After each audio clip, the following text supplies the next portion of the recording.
മലയാളികൾക്ക് ഇത്രയും അധികം സുപരിചിതയായ ഒരു താരത്തിൻ്റെ സഹോദരി ഉണ്ടോ എന്ന് ചോദിച്ചാൽ സംശയമാണ്. അങ്ങനെയാണ് അനശ്വര രാജൻ്റെ കൂടെ നടന്ന ഐശ്വര്യയെ ഇപ്പോൾ പ്രേക്ഷകർക്ക് അറിയാവുന്നത്. അനശ്വരയുടെ അമ്മയല്ല അനശ്വരയോടൊപ്പം എപ്പോഴും ഷൂട്ടിങ്ങിന് എത്താറുള്ളത്, അത് ചേച്ചിയാണ്. ഐഷു എന്ന പേരുള്ള ഇൻസ്റ്റഗ്രാം അക്കൗണ്ടിലൂടെയാണ് അനശ്വരയുടെ കൂടുതൽ ചിത്രങ്ങളും പ്രേക്ഷകർ കാണുന്നതും. എന്നാൽ കുറച്ച് നാളുകൾക്ക് മുൻപ് തനിക്ക് വളരെയധികം തന്നെ മനസ്സിനെയും അതുപോലെ തന്നെ ശരീരത്തെയും തളർത്തുന്ന ഒരു രോഗം ബാധിച്ചിരുന്നുവെന്നും അത് കാരണം താൻ ആകെ തളർന്നുപോയി എന്നുമാണ് ഇപ്പോൾ അനശ്വരയുടെ സഹോദരി വെളിപ്പെടുത്തുന്നത്. ഡിസ്ക് പ്രശ്നം കാരണം 28 വയസ്സിൽ അനുഭവിക്കുന്ന വേദനയാണ് ഐശ്വര്യ തുറന്നു പറയുന്നത്. പ്രസവിക്കാൻ പറ്റുമോ എന്ന് ചോദിച്ച് പ്രണയം വരെ നഷ്ടമായെന്നും ഐശ്വര്യ പറയുന്നുണ്ട്. അങ്ങനെ പോലും തൻ്റെ ജീവിതത്തിൽ നേരിടേണ്ടി വന്നിട്ടുണ്ട്. അത്തരം ആൾക്കാർ വരെ നമുക്ക് ചുറ്റുമുള്ളതാണ്. നമുക്കങ്ങനെ മറക്കാൻ സാധിക്കില്ല. കൃത്യമായി അതിനെക്കുറിച്ച് പറയുകയും ചെയ്യുന്നു. പ്രസവിക്കാൻ പറ്റുമോ എന്ന് ചോദിച്ച് പ്രണയം വരെ നഷ്ടമായെന്ന് ഐശ്വര്യ പറയുമ്പോൾ വളരെ കൃത്യമായി തന്നെയാണ് ഇതിൻ്റെ മറുപടികളും സോഷ്യൽ മീഡിയയിൽ വൈറലാകുന്നത്. 16ാമത്തെ വയസ്സിൽ എനിക്ക് അപ്പൻഡിസൈറ്റിസ് സർജറി നടന്നു.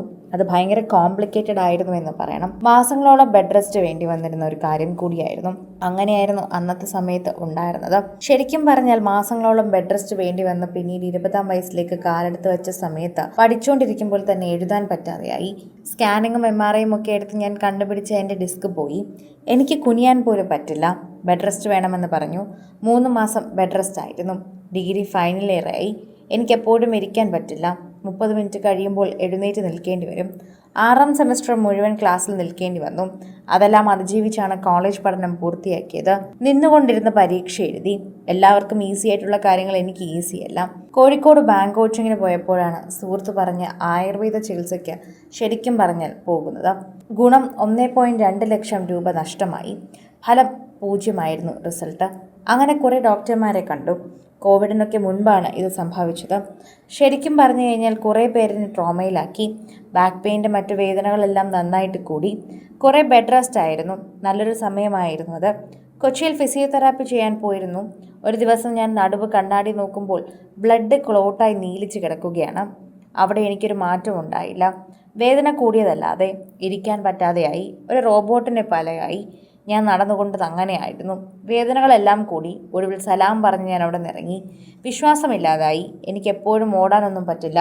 ചിലരൊക്കെ എൻ്റെ വീഡിയോയിൽ ഓട്ടം കണ്ട് കളിയാക്കും. പ്രണയബന്ധങ്ങളിൽ ഇത് ബാധിച്ചു. പ്രസവിക്കാൻ പറ്റുമോ എന്ന ചോദ്യങ്ങൾ വരെ ഞാൻ കേട്ടു. ഗർഭിണിയാവുക എന്നതാണല്ലോ ഒരു പെർഫെക്റ്റ് വുമൺ എന്നത്. അങ്ങനത്തെ അനുഭവമൊക്കെ ഉണ്ടായിരുന്നു. പെയിൻ കില്ലറുകൾക്കൊന്നും എനിക്ക് ആശ്വാസം തരാൻ പറ്റിയില്ല. നടുവേദനയുള്ള കുട്ടി എന്നായി എൻ്റെ ഐഡൻറ്റിറ്റി. അതെന്നെ വല്ലാതെ വേദനിപ്പിച്ചു. ഫൈബ്രോമയാൾജിയ എന്ന അവസ്ഥയിലൂടെ ഞാനിപ്പോൾ കടന്നു പോകുന്നു. അതായത് ശരീരത്തിലെ എല്ലാ സെല്ലുകളും ഭയങ്കര വേദനയിലായിരിക്കും. ചുണ്ടും ചെവിയും അല്ലാതെ ശരീരത്തിൽ എവിടെ തൊട്ടാലും വേദനയാണ്. ഇപ്പോൾ 28 വയസ്സുണ്ട്.